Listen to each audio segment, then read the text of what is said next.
ವಚನ ಭೂಮಿಗೆ ಬಂದ ವಚನ ವಚನ ಸತ್ಯ ವಚನ ಭೂಮಿಗೆ ಬಂದ ವಚನ ಆದಿಯಲ್ಲಿ ಇದ್ದ ವಚನ ನಮ್ಮ ನೋಡ ಬಂದ ವಚನ ವಚನ ಸತ್ಯ ವಚನ ಭೂಮಿಗೆ ಬಂದ ವಚನ.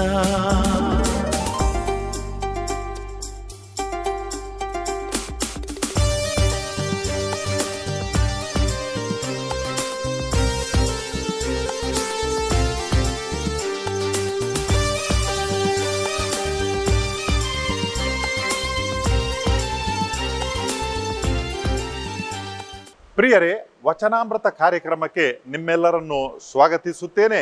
ದೇವರ ವಾಕ್ಯವನ್ನು ಆಲಿಸಿಕೊಂಡು ಈ ದಿನದ ಪ್ರಾರ್ಥನೆಯನ್ನು ಧ್ಯಾನವನ್ನು ನಾವೀಗ ಆರಂಭ ಮಾಡೋಣ. ಜ್ಞಾನೋಕ್ತಿ ಪುಸ್ತಕ ಅಧ್ಯಾಯ 29 ವಾಕ್ಯ 2. ಸಜ್ಜನರ ಅಧಿಕಾರದಿಂದ ಜನರಿಗೆ ನಲಿದಾಟ, ದುರ್ಜನರ ಆಳ್ವಿಕೆಯಿಂದ ಜನರಿಗೆ ನರಳಾಟ. ಸಜ್ಜನರ ಅಧಿಕಾರದಿಂದ ಜನರಿಗೆ ನಲಿದಾಟ, ದುರ್ಜನರ ಆಳ್ವಿಕೆಯಿಂದ ಜನರಿಗೆ ನರಳಾಟ. ದೇವರ ವಾಕ್ಯವಿದು, ದೇವರಿಗೆ ಕೃತಜ್ಞತೆ ಸಲ್ಲಲಿ. ಪ್ರಿಯರೇ,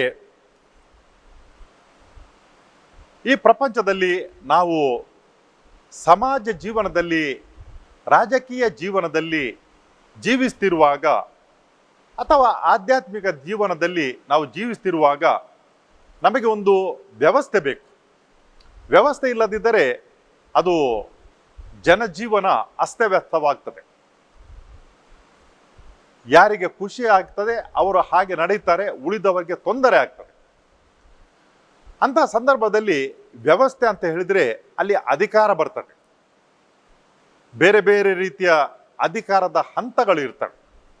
ಈ ಪ್ರತಿಯೊಂದು ಹಂತದಲ್ಲಿ ಯಾರ ಕೈಯಲ್ಲಿ ಅಧಿಕಾರ ಉಂಟೋ ಅವರದನ್ನು ಸರಿಯಾದ ರೀತಿಯಲ್ಲಿ ಬಳಸಿದರೆ ಸಮಾಜದಲ್ಲಿ ವ್ಯವಸ್ಥೆ ಚೆನ್ನಾಗಿರ್ತದೆ, ಎಲ್ಲ ಒಳಿತಾಗ್ತದೆ, ಜನರು ನೆಮ್ಮದಿಯಿಂದ ಬಾಳಬಹುದು.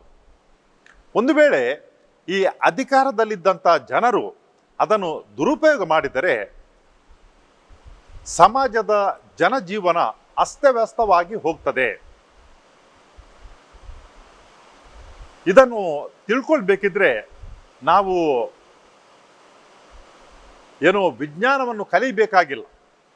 ನಮ್ಮ ಸುತ್ತಮುತ್ತಲಲ್ಲಿ ನಡೆಯುವಂಥ ವಿಚಾರಗಳನ್ನು ನೋಡಿದರೆ ನಮಗೆ ಅದು ಸರಳವಾಗಿ ಅರ್ಥ ಆಗ್ತದೆ.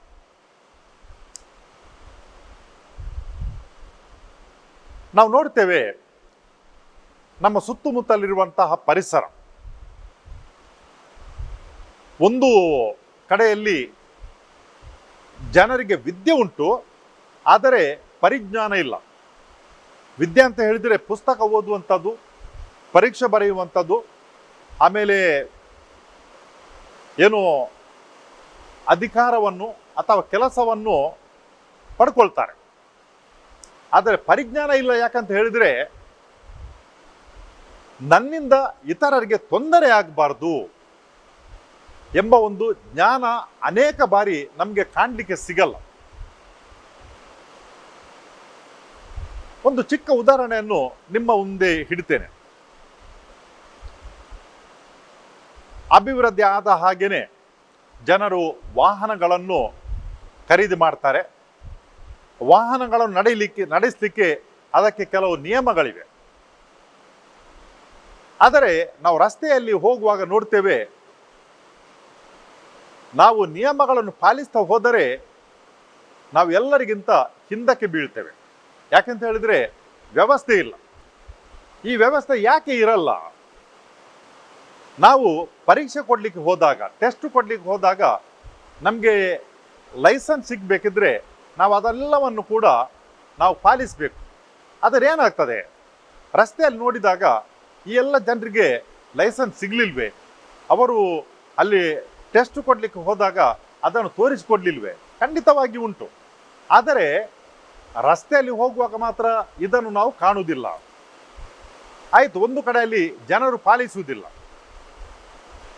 ಅದಕ್ಕೆ ಪಾಲಿಸುವಂತ ಮಾಡಲಿಕ್ಕೆ ಒಂದು ವ್ಯವಸ್ಥೆ ವ್ಯವಸ್ಥೆ ಉಂಟು. ಏನಾಗ್ತದೆ, ಒಂದು ಸಲ ನಾನು ಒಬ್ಬ ಅಧಿಕಾರಿಯನ್ನು ಮಾತನಾಡಿದಾಗ ಹೇಳಿದೆ, ಯಾಕಾಗಿ ರಸ್ತೆಯಲ್ಲಿ ಈ ರೀತಿಯಲ್ಲಿ ನಡೀತದೆ. ನಾನು ಯಾರ ಹತ್ರ ಮಾತನಾಡುತ್ತಿದ್ದೇನೋ ಆ ವ್ಯಕ್ತಿ ಈ ಸಾರಿಗೆ ವ್ಯವಸ್ಥೆಯಲ್ಲಿ ಓರ್ವ ಉನ್ನತ ಅಧಿಕಾರಿ. ಅವರು ನನ್ನ ಹತ್ರ ಹೇಳಿದವರು, ನಾನು ರಸ್ತೆಯಲ್ಲಿ ಹೋಗುವಾಗ ಕೂಡ ನನಗೆ ಯಾರು ಕೂಡ ದಾರಿ ಬಿಡುವುದಿಲ್ಲ ಅಂತ ಹೇಳಿಕೊಂಡು. ಶೇಮ್. ಯಾಕಂತ ಹೇಳಿದ್ರೆ ನಮ್ಮ ವ್ಯವಸ್ಥೆ ಇಷ್ಟು ಕೆಟ್ಟು ಹೋಗಿದೆ. ಯಾರು ಕೂಡ ಅಧಿಕಾರದಲ್ಲಿ ಇದ್ದವರು ಕೇವಲ ಕೆಲವರು ಇರ್ತಾರೆ. ನನಗೆ ಸಂಬಳ ಸಿಗ್ತದೆ, ಅದಕ್ಕಾಗಿ ನನ್ನ ಜವಾಬ್ದಾರಿಯನ್ನು ನಾನು ಪ್ರಾಮಾಣಿಕತನದಲ್ಲಿ ಮಾಡ್ತೇನೆ ಅಂತ ತಿಳ್ಕೊಂಡು ಮಾಡುವವರು ಕೆಲವರಿದ್ದಾರೆ, ಯಾರು ಕೂಡ ಇಲ್ಲ ಅಂತ ಅಲ್ಲ. ಆದರೆ ಹೆಚ್ಚಿನ ಜನರು ಏನು ಮಾಡ್ತಾರೆ ಅಂತ ಹೇಳಿದರೆ, ಆ ಸಂಬಳ ಲೆಕ್ಕಕ್ಕೆ ತೆಗೆದುಕೊಳ್ಳುವುದಿಲ್ಲ. ಯಾವುದು ಲೆಕ್ಕಕ್ಕೆ ಬರ್ತದೆ ಅಂತ ಹೇಳಿದರೆ ಈ ಗಿಂಬಳ. ಏನು ಆ ಸಂಬಳ ಬಿಟ್ಟು ಬೇರೆ ಏನು ಸಿಗ್ತದೋ ಅದು ಸಿಕ್ಕಿದ್ರೆ ಮಾತ್ರ ಕೆಲಸ ಆಗ್ತದೆ, ಇಲ್ಲದಿದ್ದರೆ ಇಲ್ಲ. ಇಂಥ ವ್ಯಕ್ತಿಗಳು ಅಧಿಕಾರದಲ್ಲಿ ಇದ್ದರೆ ಏನಾಗ್ತದಂತ ನಾವು ಸುತ್ತಮುತ್ತಲು ನೋಡ್ಬೋದು. ನಾನು ಸಾರಿಗೆ ವ್ಯವಸ್ಥೆಯನ್ನು ಹೇಳಿದೆ, ಅದೇ ಪ್ರಕಾರ ಇನ್ನಿತರ ವಿಚಾರಗಳು ನೋಡಿ. ಯಾಕೆ ಈ ಪ್ರಕೃತಿ, ಸುಂದರವಾದಂಥ ಪ್ರಕೃತಿ ದೇವರು ನಮಗೆ ಕೊಟ್ಟಿದ್ದಾರೆ, ನಾವು ಅನುಭವ ಮಾಡಬೇಕು, ಸಂತೋಷದಿಂದ ಇರಬೇಕು, ಸಮಾಧಾನದಿಂದ ಇರಬೇಕು ಎಂಬುದಕ್ಕಾಗಿ ದೇವರು ನಮಗೆ ಕೊಟ್ಟಿದ್ದಾರೆ. ಆದರೆ ಯಾಕೆ ನಾವು ಸಿಕ್ಕಲ್ಲಿ ಆ ಕಸ ಹಾಕಿ ಅದನ್ನು ವಿದ್ರೂಪ ಮಾಡಬೇಕು? ಯಾಕೆ ನಾವು ಈ ಗಲೀಜನ್ನು ಮಾಡಬೇಕು? ನೋಡಲಿಕ್ಕೆ ಕೆಲವು ಕಡೆಯಲ್ಲಿ ಸುಂದರವಾಗಿ ಶುಚಿಯಾಗಿರ್ತದೆ.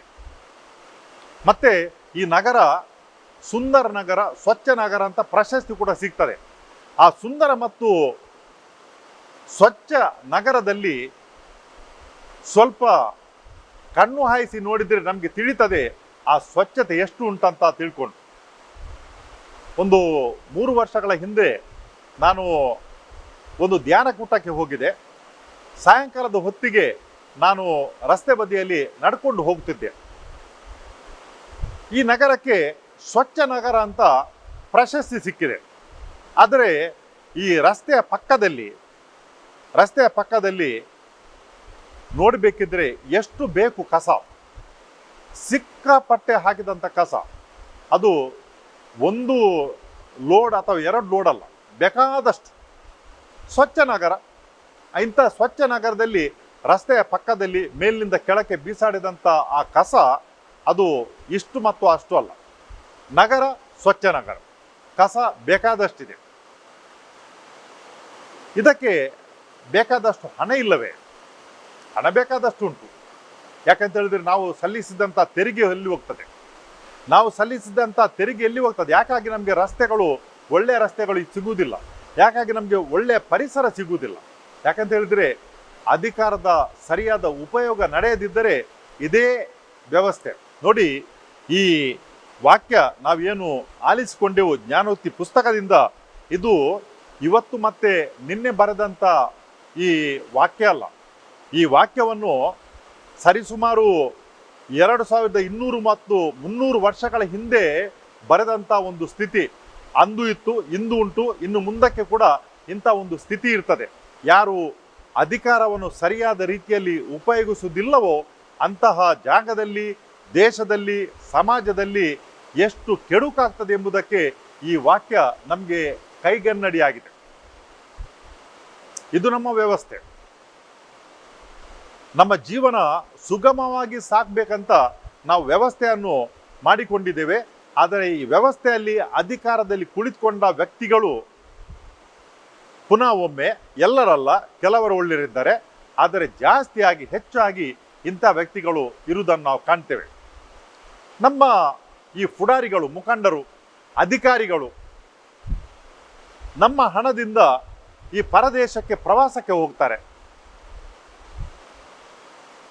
ಅವರ ಹತ್ರ ನಾವು ಕೇಳಿದರೆ ಹೇಗೆ ಉಂಟು ಆ ದೇಶಗಳು, ಮತ್ತೆ ಅಲ್ಲಿನ ವ್ಯವಸ್ಥೆ, ನಿಮ್ಮ ಪ್ರವಾಸ ಹೇಗಾಯ್ತು ಅಂತ ಹೇಳಿದರೆ ಅವರು ಹೇಳ್ತಾರೆ ಎಷ್ಟು ಚಂದ ಉಂಟು, ಒಳ್ಳೇದುಂಟದು. ಏನು ಸಂಕಟ ಮತ್ತೆ ಬೇರೆ ವಾಪಸ್ ನಮ್ಮ ದೇಶಕ್ಕೆ ಬಂದ ಮೇಲೆ ಅದನ್ನು ನೋಡಿಕೊಂಡು ಬಂದ ಮೇಲೆ ಇಲ್ಲಿ ಅದನ್ನು ಪಾಲಿಸಲಿಕ್ಕೆ ಏನು ಸಮಸ್ಯೆ? ಏನು ಸಮಸ್ಯೆ? ನೋಡಿಕೊಂಡು ಬರ್ತಾರೆ ಜನರ ತೆರಿಗೆ ಹಣದಿಂದ, ಆದರೆ ಇಲ್ಲಿ ಬಂದು ಅದನ್ನು ಮಾಡುವುದಿಲ್ಲ. ಯಾಕಂತ ಹೇಳಿದ್ರೆ ಎಲ್ಲಿ ಮನಸ್ಸುಂಟು, ಎಲ್ಲಿ ಗಿಂಬಳದ ಆಸೆ ಇಲ್ಲ, ಆ ಜಾಗದಲ್ಲಿ ಎಲ್ಲವೂ ಕೂಡ ಸುಸೂತ್ರವಾಗಿರ್ತದೆ, ಎಲ್ಲವೂ ಕೂಡ ಚೆನ್ನಾಗಿರ್ತದೆ, ಕ್ಲೀನ್ ಆಗಿರ್ತದೆ, ಎಲ್ಲವೂ ಕೂಡ ಒಳಿತಾಗಿರ್ತದೆ. ಜನರ ಜೀವನ ಸಂತೋಷದ್ದು ಮತ್ತು ಸಮಾಧಾನಕರವಾಗಿರ್ತದೆ. ಪ್ರಿಯರೇ, ಎಲ್ಲಿ ಸಜ್ಜನರು ಅಧಿಕಾರದ ಜಾಗದಲ್ಲಿ ಇರ್ತಾರೋ ಅಲ್ಲಿ ಜನರ ಜೀವನ ನಲಿದಾಟದ ಜೀವನ.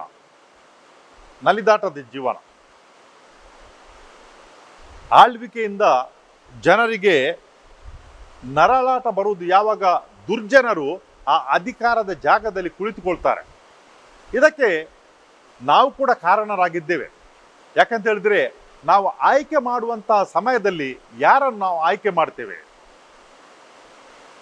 ಯಾರನ್ನು ಆಯ್ಕೆ ಮಾಡ್ತೇವೆ ಅಂತ ಹೇಳಿದ್ರೆ ಅಯೋಗ್ಯರನ್ನು. ನಾನು ಈ ಕೆಳ ಹಂತದ ಕೆಲವೊಂದು ಚುನಾವಣೆಗಳು ನಡೀತೇವೆ. ಆ ಕೆಳ ಹಂತದ ಚುನಾವಣೆ ನಡೆಯುವ ಸಮಯದಲ್ಲಿ ನಾನು ನೋಡಿದ್ದೇನೆ, ಕಲಿತವರು ಬುದ್ಧಿವಂತರು ಏನು ಮಾಡ್ತಾರೆ ಅಂತ ಹೇಳಿದ್ರೆ ನನಗೆ ಬೇಡ ಅಂತ ಹೇಳ್ತಾರೆ. ನನಗೆ ಬೇಡ. ಕೆಲವು ಬಾರಿ ಅವರು ಮತ ಹಾಕಲಿಕ್ಕೇನೂ ಕೂಡ ಬರಲ್ಲ, ಓಟ್ ಹಾಕ್ಲಿಕ್ಕೆ ಕೂಡ ಬರಲ್ಲ. ಕಲಿತವರು ಬುದ್ಧಿವಂತರು ತಿಳುವಳಿಕೆ ಇದ್ದವರು ಅವರು ಬರುವುದಿಲ್ಲ. ಪರಿಣಾಮವಾಗಿ ಏನಾಗ್ತದೆ ಅಂತ ಹೇಳಿದ್ರೆ ಅಶಕ್ತರು, ದುರ್ಬಲರು, ಅವಿದ್ಯಾವಂತರು ಅವರು ಆಯ್ಕೆಯಾಗಿ ಬರ್ತಾರೆ. ಮತ್ತೆ ಈ ಪರಿಸ್ಥಿತಿ ನಮಗೆ ಎದುರಾಗ್ತದೆ. ನಾವು ಎಷ್ಟರ ತನಕ ಪ್ರಶ್ನೆ ಮಾಡುವುದಿಲ್ಲವೋ ಅಷ್ಟರ ತನಕ ಇಂಥ ಪರಿಸ್ಥಿತಿ ಅದು ಮುಂದುವರಿದುಕೊಂಡು ಹೋಗ್ತದೆ. ಈ ಯಾರು ಜನರು ಅವಿದ್ಯಾವಂತವರಿದ್ದಾರೋ ಮತ್ತೆ ಇನ್ಎಫಿಷಿಯಂಟ್, ಸಾಧ್ಯ ಇಲ್ಲ, ಪರಿಣಾಮಕಾರಿ ಆಗಲ್ಲ ಅಂತ ಜನರು ಅಧಿಕಾರದಲ್ಲಿ ಕುಳಿತುಕೊಂಡ್ರೆ ಇದೇ ವ್ಯವಸ್ಥೆ ನಮಗೆ ಸಿಗ್ತದೆ. ಅದಕ್ಕಾಗಿ ಹೇಳ್ತಾರೆ, you get what you deserve, you get what you deserve ಅಂತ ಹೇಳಿದ್ರೆ ನಮಗೇನು ಸಲ್ಲಬೇಕು ಅದನ್ನೇ ನಾವು ಆಯ್ಕೆ ಮಾಡಿ ತಗೊಳ್ತೇವೆ. ನಾವು ಮತ್ತೆ ಬೇರೆಯವರಿಗೆ ದೂರಬೇಕಾಗಿಲ್ಲ. ನಮ್ಮ ವಿದ್ಯೆ ಮತ್ತು ಬುದ್ಧಿಯನ್ನು ನಾವು ಬಳಸಬೇಕು. ಇಂಥ ಸಂದರ್ಭದಲ್ಲಿ ಯಾರು ಯೋಗ್ಯರಿದ್ದಾರೆ ಅಂಥವರನ್ನು ನಾವು ಆಯ್ಕೆ ಮಾಡಲಿಕ್ಕೆ, ಮತ್ತು ನಾವು ಇನ್ನೊಂದು ಚುನಾವಣೆಗೆ ಕಾಯುವುದಲ್ಲ. ಏನು ಮಾಡಬೇಕಂತ ಹೇಳಿದ್ರೆ ಮಧ್ಯಂತರದಲ್ಲಿ ನಾವು ಇಂಥ ಪ್ರತಿನಿಧಿಗಳನ್ನು ಯಾರನ್ನು ನಾವು ಆಯ್ಕೆ ಮಾಡಿದ್ದೇವೆ ಅವರನ್ನು ಕರೆದು ನಾವು ಪ್ರಶ್ನೆ ಮಾಡುವಂಥ ಒಂದು ವ್ಯವಸ್ಥೆಯನ್ನು ಇಟ್ಟುಕೊಂಡರೆ ಈ ಪರಿಸ್ಥಿತಿ ಬರುವುದಿಲ್ಲ. ನಾವೇನು ಮಾಡ್ತೇವೆ, ಆ ಚುನಾವಣೆಯ ಸಮಯದಲ್ಲಿ ನಮ್ಮಲ್ಲಿ ಬರ್ತಾರೆ ನನಗೆ ಮತ ಹಾಕಿ ಅಂತ ಹೇಳಿಕೊಂಡು. ಕೆಲವು ಬಾರಿ ನಾವು ಮತವನ್ನು ಮಾರುತ್ತೇವೆ. ಸ್ವಲ್ಪ ಹಣಕ್ಕಾಗಿ ನಾವು ಏನು ಮಾಡ್ತೇವೆ ಅಂತ ಹೇಳಿದ್ರೆ ನಮ್ಮ ಮತವನ್ನು ಮಾರುತ್ತೇವೆ. ಅದಕ್ಕಾಗಿ ನಮ್ಮ ಸಮಾಜ ವೃದ್ಧಿ ಆಗಲ್ಲ, ಬೆಳವಣಿಗೆ ಆಗುವುದಿಲ್ಲ. ಯಾಕಂತ ಹೇಳಿದ್ರೆ ಈ ಒಂದು ಕೆಲವು ದುಷ್ಟ ಕೃತ್ಯಗಳಿಂದ ಎಷ್ಟರ ತನಕ ನಾವು ಇದರಿಂದ ಹೊರಕ್ಕೆ ಬರಲ್ಲ ಅಷ್ಟರ ತನಕ ಈ ಪರಿಸ್ಥಿತಿ ಮುಂದುವರಿದುಕೊಂಡು ಹೋಗ್ತವೆ. ಕೆಲವು ಚಿಕ್ಕ ಚಿಕ್ಕ ದೇಶಗಳಿವೆ. ಆ ದೇಶದಲ್ಲಿ ಇರುವಂಥ ವ್ಯವಸ್ಥೆ, ಸ್ವಚ್ಛತೆ, ಪಾರದರ್ಶಕತೆ ಅದು ನಮಗೆ ಮಾದರಿ. ಆದರೆ ದುರಾದೃಷ್ಟ ಅಂತ ಹೇಳಿದರೆ ನಾವು ನೋಡ್ತೇವೆ, ಇಷ್ಟಪಡ್ತೇವೆ, ಖುಷಿ ಆಗ್ತದೆ, ಆದರೂ ಬಂದು ನಾವು ನಮ್ಮದೇನುಂಟು ಕೊಳಕುಂಟು ಅದನ್ನೇ ನಾವು ಆಚರಣೆ ಮಾಡಿರ್ತೇವೆ. ಏನು ಬೇರೆ ಕಡೆಯಿಂದ ನಾವು ಕಲಿತುಕೊಂಡು ಬಂದಿದ್ದೇವೆ ಅದನ್ನು ಮಾತ್ರ ನಾವು ಮಾಡಲಿಕ್ಕೆ ಮುಂದಕ್ಕೆ ಹೋಗಲ್ಲ. ಒಂದು ಬೇಸರ ಮತ್ತು ದುಃಖಕರದ ವಿಷಯ ಸಂಗತಿ ಇದು. ಅದಕ್ಕೆ ಈ ಜ್ಞಾನೋಕ್ತಿ ಪುಸ್ತಕದ ಬರಹಗಾರರು ಅದೆಷ್ಟೋ ಶತಮಾನಗಳ ಹಿಂದೆ ಬರೆಯುವಾಗ ಒಂದು ಜ್ಞಾನಪೂರ್ಣ ಅರ್ಥಪೂರ್ಣ ಮಾತನ್ನು ಹೇಳ್ತಾರೆ. ಅಧಿಕಾರದಲ್ಲಿದ್ದಂಥ ಜನರು ಅವರು ಸಜ್ಜನರಾಗಿದ್ದರೆ ಜನರೆಲ್ಲರೂ ಕೂಡ ನೆಮ್ಮದಿಯಿಂದ ಶಾಂತಿಯಿಂದ ಇರ್ತಾರೆ. ಯಾವಾಗ ದುರ್ಜನರು ಆ ಅಧಿಕಾರದಲ್ಲಿ ಕುಳಿತುಕೊಳ್ಳುತ್ತಾರೋ ಆಗ ಅಲ್ಲಿ ಅನ್ಯಾಯ ನಡೆಯುತ್ತದೆ. ಪ್ರಸ್ತುತ ಪ್ರಪಂಚದಲ್ಲಿ ಬಲಶಾಲಿಯಾದಂಥ ದೇಶದ ಮುಖಂಡರು ಒಂದ್ಸಲ ಹೇಳಿದುಂಟು. ಅವರ ಹತ್ರ ಕೇಳಿದರು, ನೀವ್ಯಾಕೆ ಏನನ್ನು ಮಾಡಬಾರ್ದು ಅಂತ ಹೇಳಿಕೊಂಡು ಬದಲಾವಣೆ ತರಬಾರ್ದು. ಅದಕ್ಕೆ ಅವರು ಹೇಳಿದರು, ನೋಡಿ, ಅಧಿಕಾರ ಬೇರೆಯವರ ಕೈಯಲ್ಲಿದೆ. ನಾನು ಮಾತನಾಡ್ಬೋದು, ಆದರೆ ನನ್ನ ಹತ್ರ ಅಧಿಕಾರ ಇಲ್ಲ.